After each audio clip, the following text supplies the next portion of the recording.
안녕하세요. 베이스캠프학원 박형주입니다. 기출의 적중 분석입니다. 2학기 중간고사 동명여고 2학년 수투에서 이렇게 만났습니다. 이번 동명여고 2학년 수투 시험은 어땠는지 선생님이 총평부터 그리고 여러분들이 꼭 아셔야 될 내용까지 선생님이 짧고 굵게 정리해 볼게요. 그래서 첫 번째는 이번 2022년도 2학기 중간고사 총평에 대해서 얘기할 거고요. 그리고 중요기출, 여러분들 꼭 보셨으면 좋겠는 또 상위권 친구들이 많이 헷갈려 했던 그 한 문제를 선생님이랑 같이 볼 거고요. 앞으로 여러분들이 동명여고 2학년 시험 대비 전략은 이런 부분들을 꼭 기억했으면 좋겠다라는 대비 전략까지 선생님이랑 같이 얘기해 볼게요. 자, 동명여고 2학년 2학기 중간고사 총평입니다. 자, 우리가 동명여고는 객관식 16개, 서술형 4문제, 총 20문제로 이루어져 있죠. 자, 여기서 서술형이 몇 점입니까? 그죠. 서술형이 40점이라는 것에 여러분들이 주목하셔야 됩니다. 자, 우리가 동명여고는 서술형이 40점이기 때문에 특히 서술형의 배점이 높은 편이죠. 따라서 이 서술형을 잘 챙기는 것이 중요합니다. 사실 남고는 서술형이 없는데 대성고 같은 경우는 없는데 아무래도 공학이나 여고에서는 이 서술형 채점이 굉장히 까다로운 부분이 있고 특히 올해 2022년 2학기 중간고사 기준으로 본다면 이 서술형에서 많이 깎인 친구들이 있었어요. 그러니까 아무래도 시험 난이도가 어려우면 사실 서술형 채점이 까다롭지 않지만 문제가 난이도가 쉽고 또 아이들이 굉장히 잘 본 경우에는 서술형에서 가차없이 깎일 수 있습니다. 그래서 평소에 여러분들이 쓰기 연습을 꼭 하셔야 되고요. 자, 출제 범위 함수의 극한부터 연소까지입니다. 우리가 다른 학교에 비해서 시험 범위가 굉장히 적었던 경우고요. 자, 교과서에서 이제 대부분 출제가 되지만 동명여고에서 두세 문제 정도는 까다롭게 출제가 되는데 그 문제들은 아무래도 모의고사 기출변형이다. 따라서 상위권을 원한다. 선생님, 저는 1등급 목표가 1등급 목표입니다. 저는 고득점을 좀 쟁취하고 싶어요. 이렇게 야망이 큰 친구들은 아무래도 교과서만으로도 만족하시면 안 되겠죠. 그래서 모의고사 기출 그리고 족보, 그래서 학교별 족보들을 열심히 시간 재고 문제 푸는 것이 중요하다. 그런 얘기는 선생님이 세 번째 스토리에서 얘기하겠습니다. 자, 그러면 두 번째, 우리가 이제 중요기출 맛보기인데요. 실제 선생님 수강생들 중에서 우리 1, 2등급 때 친구들이 많이 헷갈려 했던 문제, 객관식 8번을 보도록 하겠습니다. 그리고 선생님이 얘기하건데 보통 다른 학교들 경우에 뭐 모든 학교들이 다 그런 건 아니지만 우리가 객관식 마지막 또 서답형 마지막 요런 부분에 어려운 문제를 주는 학교들이 있다면 동명여고는 그런 부분들보다는 중간중간에 어려운 문제들이 튀어나올 수 있죠. 그래서 좀 심약하신 분들 또 굉장히 그 시험에 대한 압박감을 많이 느끼시는 친구들은 어떻게 해야 될지 선생님이 잠시 후에 다시 얘기할게요. 자, 그래서 8번 문제인데도 불구하고 이 문제가 잘 안 풀렸다라는 얘기들이 있었습니다. 왜 안 풀렸을까요? 자, 다음 중 fx를 x 빼기 3의 제곱으로 나눴습니다. 그럼 뭐가 나머지가 있죠. 자, 첫 번째 조건이죠. 자, q3과 r3이 같다 그랬고요. 두 번째, 우리가 얘네들을 얘를 계산해야 됩니다. x가 3으로 갈 때 f 빼기 r분의 fx 더하기 x 제곱이죠. 자, 우리가 다항식의 나눗셈 사실은 우리가 언제 배웠습니까? 중학생? 고등학교. 그래서 고등학교 1학년 수학 상에서 배웠잖아. 그래서 1학기 중간고사 시험 범위가 바로 나머지 정리였죠. 자, 이렇게 다항식의 나눗셈에서 가장 중요한 거 무엇이게요? 나눗셈을 하고 나서 계산이 잘 됐는지 검토하는 식, 바로 검산식을 세우는 것이 중요하다. 그래서 검산식을 세웠을 때 어떻게 세울 수 있을까라고 한다면 fx는 x 빼기 3의 제곱으로 나눴고 몫이 있고 r이 있고 이렇게 정리를 해볼 수가 있습니다. 자, 나온 김에 얘기를 하자면 검산식 세우는 거에 더불어서 또 중요한 부분들이 뭡니까? 우리가 나누는 식의 차수와 나머지의 차수 관계입니다. 나누는 식이 2차라면 나머지는 몇 차? 네, 1차죠? 가 아니죠. 우리가 1차 이하였습니다. 벌써 이거 헷갈리면 방학 때 고등수학 상하를 짧고 굵게 공식 위주로 복습하시는 것도 중요해요. 자, 어쨌든 우리가 이렇게 좀 검산식을 세워보고서 저 상황에 한번 다시 볼게요. 자, x가 3으로 갔는데 f 빼기 r분의, 그럼 f에서 r을 뺐다는 게 뭐야? f가 요건데 f에서 r을 뺐다는 건 요것만 남겠네요. 그래서 분모는 요렇게 들어가겠죠. 그죠? QX인데 선생님 그냥 Q로 쓸게요. 자, 그 다음에 위에 fx 더하기 x제곱입니다. 자, 근데 이 상태에서 여러분들이 이런 거는 확인하실 수가 있죠. 3을 대입했을 때 0이라면 얘도 3 대입했을 때 0으로 가야 되겠죠? 왜? 은꼴이니까. 그래서 3을 넣었을 때 0이라면 F3 더하기 9는 0이다. 이런 식의 결과가 나오고 F3은 마이너스 9다 라고 되죠. 그래서 우리가 여기서 F3은 마이너스 9다 라는 것을 참고로 써둘게요. 자, 그렇다면 이제 마무리를 좀 해봐야 되겠지?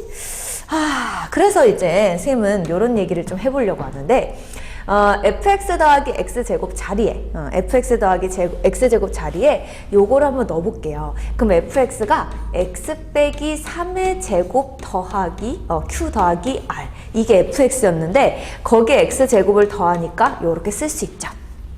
그죠? 자, 그래서 분자를 변형했습니다. 자, 그럼 3을 넣었을 때 3을 넣었을 때 0이면 얘 3 넣었을 때 0이라는 결과가 나와야 되기 때문에 3을 대입해 볼게요. 그때 3 대입하면 없어지고 여기 3 대입하면 R3 더하기 9다? 근데 이것도 0 넣어야 되겠지. 그래서 R3은 얼마? 마구. 그래서 사실은 R3이라는 건 마이너스 9. 금방 구할 수 있는 성질입니다. 여기서 이제 막다른 골목에 우리가 이제 처했을 때 어떻게 이 위기를 극복해 나갈 것인가 라고 한다면 여러분들이 여러 가지 뭐 손을 써볼 수가 있는데 이런 생각을 아까 했잖아요. 2차식으로 나눴을 때 나머지가 최대 몇 차죠? 그렇죠. 최대 1차예요. 우리가 그렇기 때문에요. 이렇게 한번 써볼게요. R이라는 거, 요 R이라는 것을 이렇게 써보면 X 빼기 3으로 나눴을 때 X 빼기 3으로 나눴을 때 그러니까 3 넣었을 때 마이너스 9니까요. X 빼기 3으로 나눴을 때 나머지가 마이너스 9란 얘기 아니에요? 근데 1차 개수가 1이라는 말은 없으니까 A를 쓰고 이렇게 써주면 어떨까요? 자, 다시 우리가 F3이 마이너스 9기 때문에 X 빼기 3으로 나눈 나머지가 마이너스 9잖아요. 그죠? 여기 보면 R3이 마이너스 9잖아요. 그렇기 때문에 X 빼기 3으로 나눴을 때 나머지가 마이너스 9기 때문에 RX를 이렇게 변형할 수 있죠. X 빼기 3으로 나눴을 때 나머지가 마이너스 9니까요. 자, 그렇게 되면 RX를 이렇게 정리할 수가 있다고요. 그래서 그거를 써보면 다시 가볼까? 그래서 X가 3으로 가요.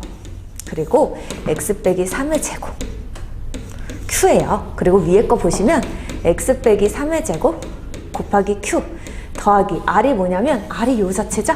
A X 빼기 3 마이너스 9에다가 X제곱 잊지 말아요. X제곱 옆에 있었습니다. 자, 근데 가만 보아하니 여러분 여기서 우리가 이제 조작이 좀 되죠. X 빼기 3으로 나눠질 수 있어요. 그래서 X 빼기 3, X 빼기 3 그리고 요 X제곱 빼기 9도 X 빼기 3, X 플러스 3으로 인수분해가 됐을 때 X 빼기 3으로 하나씩 약분이 됩니다.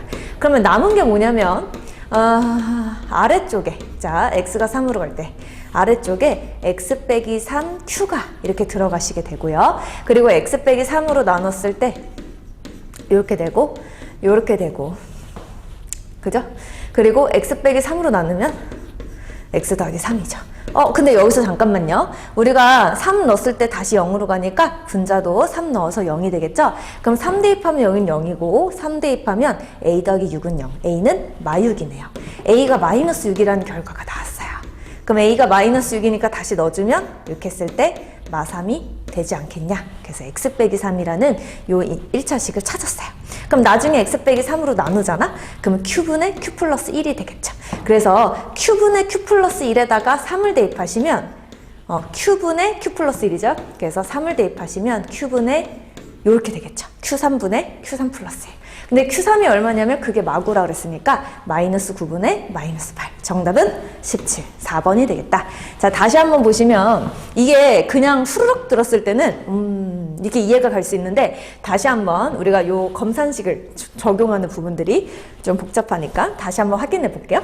자, fx는 분명 2차식으로 나눠졌고요. 2차식으로 나눌 때 나머지는 최대 1차더라. 그렇기 때문에 우리가 x 빼기 3으로 나눴을 때 나머지가 마이너스 9라는 걸 확인하셨다면 요 과정 있죠. 요 과정. 그래서 a 곱하기 x 빼기 3 마이너스 9로 써주시는 것 중요하다. 자, 그렇게 쓰셨을 때 다시 넣었을 때 약분이 쪼르륵 돼가지고 q분의 q 플러스 1인데 어디로 가고 있었어요? x가 3으로 가고 있어? 그래서 3을 대입하신 겁니다. 자, 이렇게 해서 선생님이 대표 문항 한 문제를 보여드렸는데요. 아무래도 이게 이제 사실은 가장 어려운 문제에 속할 정도로 이번 동명여고 2학년 시험은 어렵지 않았습니다. 근데 그렇게 어렵지 않으면 뭐 전교생이 다 만점 받아야겠죠? 그런데 심지어 그렇게 되기에는 굉장히 현실적으로 어렵다. 왜냐, 우리가 시험을 많이 봐봤지만 완벽하게 이상적인 상황, 그러니까 평소에 공부했던 그런 문제들을 하나도 놓치지 않으면서 시간 내에 완벽하게 풀고 또 시간 내에 검토까지 해가지고 100점을 쟁취하는 것은 정말 이상적이고 쉽지 않은 일이기 때문에 여러분들이 평소에 그렇다면 내가 원하는 그 점수에 수렴하기 위해서, 그 점수에 가까이 다가가기 위해서 내가 그럼 어떤 노력을 할 수 있을까? 일단 그날의 운과 그리고 그날의 모든 어떤 긍정적인 기운은 내가 이렇게 좀 통제할 수가 없기 때문에 내가 신경 써서 나를 최상의 컨디션으로, 최상의 상태로 만들어주기 위해서는 이런 과정들이 필요합니다. 첫 번째, 동명여고는 교과서 2회독이 가장 필요합니다. 최소 2회독이고요. 여러분들이 상황에 맞춰서 어떤 친구들은 좀 어렵다 라고 하면 3번, 4번도 보셔야 되고, 선생님 저는 너무 쉬워요 라고 한다면 한 번 정도만 보시되, 어려운 문제 같은 경우에는 여러분만의 무슨 노트? 오답 노트를 활용하셔서 여러분들의 보물 노트를 한 권을 단권화 시키라는 거죠. 한 권에 여러분들이 모르는 것들을 다 집약시키세요. 그렇게 되면 여러분들이 나중에 시간이 없을 때, 즉 일주일 전 시험 디데이 7일, 그때 굉장히 심란한데 공부를 열심히 해야 될 때, 또 암기 과목에 집중해야 될 때, 우리가 수학을 또 안 하기에는 손을 일주일 동안 놓으면 또 공부가 지금까지 했던 것들이 다 무너져 내리는 그런 느낌을 받으시는 것처럼 수학은 절대 놓으시면 안 되거든요. 암기 과목에 집중해야 되는 디데이 일주일 전에도, 그리고 시험 기간 중에도 오답 노트를 살짝 20분씩 30분씩 투자해서 보시면서 여러분들의 약점을 확인하셔야 되기 때문에 평소에 여러분들 교과서에서 어려웠던 문제들, 그리고 상위권을 원하신다면 모의고사 기출 4점짜리 기출 문제가 그래도 2-3개 정도는 출제가 된다. 그래서 아무리 동명여고 시험이 쉽게 나온다 해도 그런 기출문제는 2-3문제가 나오기 때문에 평소에 그런 4점짜리 모의고사 기출에 대한 대비가 필요하시고, 어려운 문제들은 오답노트에 정리를 해둬라. 그리고 오답노트 자체를 만드는 행위에 집중하지 마시고 오답노트를 왜 하는가, 오답노트를 왜 작성하는가, 그 목적에 여러분들이 집중하셔야 된다. 왜냐하면 오답노트 만든 이유가 뭐예요? 여러분들이 단순히 인증샷을 찍어서 인스타그램에 자랑하기 위함입니까? 아니라고요. 오답노트를 만드는 이유는 여러분들이 시간을 단축시키고 또 여러분들의 실수를 다시 한번 번복하지 않게 하기 위해서 실전의 최고의 컨디션을 만들기 위해 여러분들이 다짐하는 거 아닙니까? 틀린 문제를 다시 푸는 과정이 중요한데, 그냥 예쁘게 붙이고 형광펜으로 밑줄 치고 뭐 어디는 빨간색, 어디는 파란 색깔 이렇게 꾸미는 것 자체에 만족해서 뭐랄까요? 완전 소화가 이루어지지 않은 상황. 그러니까 그렇게 예쁘게만 만든 노트를 만들어 놓고 책꽂이에 이렇게 다 전시해 놓고 뿌듯함을 느끼는 건 오답 노트를 안 만드는 게 안 만드는 것보다 못하다. 그렇기 때문에 여러분들이 다시 보셔야 되는 것이 중요한 게 바로 오답 노트의 목적이다. 그래서 여러분들이 그 목적을 생각하시면서 만드셔야 되고요. 두 번째, 시간 훈련. 여러분들이 이제 시간 훈련에 대해서 별로 그렇게 깊이 생각을 하지 않지만 그래도 2학년님만큼 여러분들이 이제 이런 생각을 하시잖아요.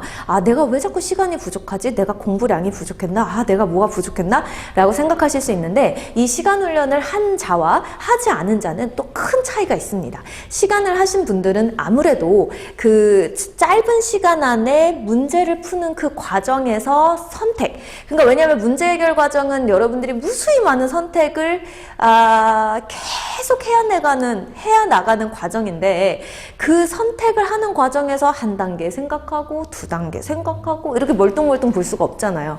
그것 또한 훈련이 되고, 그 훈련을 하면서 또 여러분들이 굉장히 많이 발전하실 수 있기 때문에 여러분들이 걱정하지 마시고 시간 훈련 하시는 게 중요하다. 그래서 한 문제에 1-2분 정도 투자해서 여러분들이 시험 한 달 전, 또 3주 전 이때부터 공부를 하셨으면 좋겠다. 그리고 동명여고는 아까 뭐가 중요하다? 서술형 쓰기. 그래서 서술형 쓰기도 시간이 임박해서 하려면 절대 안 됩니다. 효과도 없어요. 그래서 서술형 쓰기도 평소부터. 그래서 여러분들이 여름방학, 겨울방학 때 개념 공부했다? 그러면 3월 달에 딱 시작했을 때, 8월 말 딱 시작했을 때, 학기가 딱 시작했을 때 서술형 쓰기랑 그런 것들을 같이 하도록 여러분들 계획을 세우셨으면 좋겠고요. 그리고 여러분 이제 선생님이 다시 한번 얘기하지만 자신의 약점 파악이 중요하다.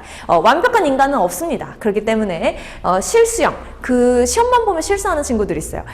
2 곱하기 4는 6 이렇게 우아하게 쓰시는 분들 잘 들으세요. 실수형입니다. 자, 또 심약형. 내가 어제까지만 해도 괜찮은데 시험 당일날만 되면 막 장염이 부글부글 끓어오른다던가 소화가 안 된다던가 우왕청심환을 먹을 정도로 수학 공부에 대한 또 수학 시험에 대한 또는 수학뿐만 아니라 이 시험 자체에 대한 스트레스가 크신 분들이 있어요. 그거는 어쩔 수 없어. 사람마다 성향의 차이라고 생각해요, 선생님도. 그래서 선생님도 학교 다닐 때도 정말 특히 싫어하는 과목 시험 보러 갈 때 굉장히 초조하고 심약한 인간이었습니다. 이건 정말 TMI지만 선생님도 고등학교 때는 거의 아이였거든요. 근데 굉장히 소심하고 성향이 굉장히 그래서 아무튼 중요한 건 그때 선생님도 나만의 스트레스를 푸는 방법 이런 것들을 공부할 때 굉장히 많이 고민했었고 또 특히나 시험 볼 때 집중해서 볼 수 있도록 마인드 컨트롤 하는 부분들도 많이 생각했습니다. 그래서 심약형에 해당되는 분들은 선생님이 조금만 제 의견을 얘기한다면 저는 그런 생각을 했을 때 기분이 너무 좋더라고요. 시험지가 이렇게 다가올 때 내가 이 세상에 못 푼 문제는 없다. 내가 널 조져주겠다. 라는 마음으로 여러분들이 지금까지 못 푼 문제집이 얼마나 많습니까? 이 세상에 문제가 많으니까. 하지만 난 지금까지 할 만큼 다 했다. 내가 못 푸는 건 쟤도 못 풀고 쟤도 못 풀고 쟤도 못 풀 거다. 라는 자신감이 많은 위로가 되지 않을까 싶어요. 그래서 심약형, 연구가형. 연구가형은 한 문제 꽂히면 다른 문제 못 보시는 분들이 연구가형에 속한다. 이런 분들은 특히나 시간 훈련 중요하다. 그래서 한 문제 붙잡고 있을 때 그렇다고 막 10분, 20분 붙잡았는데 안 풀리는데 그 시간에 풀었으면 쉬운 문제 풀었으면 3개나 건질 수 있는 그런 상황이 있잖아요. 그래서 연구가형 조심하시고 블랙홀형은 여러분 아시죠? 시험 문제 풀다가 갑자기 머리 하얘지고 백지화되어서 갑자기 집중력이 확 흐트러지는 분들 그럴 때는 리프레시하는 새롭게 주의 환기하는 그런 여러분만의 방법을 생각해 보세요. 저도 그럴 때가 있었는데 객관식부터 풀 때 막 백지화가 되면 다시 서술형부터 거꾸로 가서 풀고 또 그렇게 조금 마인드 컨트롤 했었던 것 같아요. 그래서 여러분들의 약점 파악이 중요하다라는 얘기를 하고 싶습니다. 또 뭐 예를 들어서 공부하면서 또 어려운 점이 있거나 궁금한 점이 있으면 베이스캠프 유튜브나 또는 선생님 인스타그램이나 어디든 다 좋으니까 많은 상담 있으시길 바랍니다. 자, 그럼 선생님 여기까지 기출 분석, 기출의 적중 분석, 기적 특강에서 여기서 마치겠습니다. 안녕.